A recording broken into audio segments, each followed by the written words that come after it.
பாவோட வகைகளும் அதோட ஓசையும் என்னென்னு பார்க்கலாம். பா 4 வகைப்படும். அது என்னென்னு பார்த்தோம்னா வெண்பா, ஆசிரியப்பா, களிப்பா, வஞ்சிப்பா.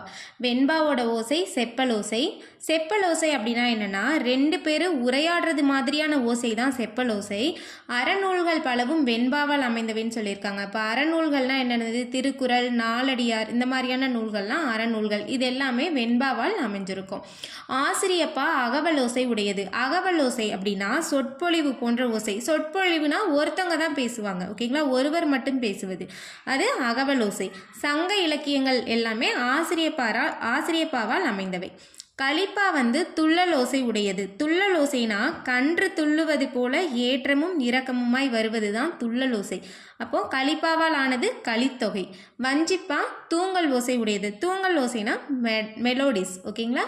இந்த கண்டென்ட் உங்களுக்கு யூஸ்ஃபுல்லாக இருந்திருக்கும்னு நினைக்கிறேன். இது மாதிரி நிறைய பார்க்க என்னோட இந்த சேனலை சப்ஸ்கிரைப் பண்ணிக்கோங்க. தேங்க்யூ.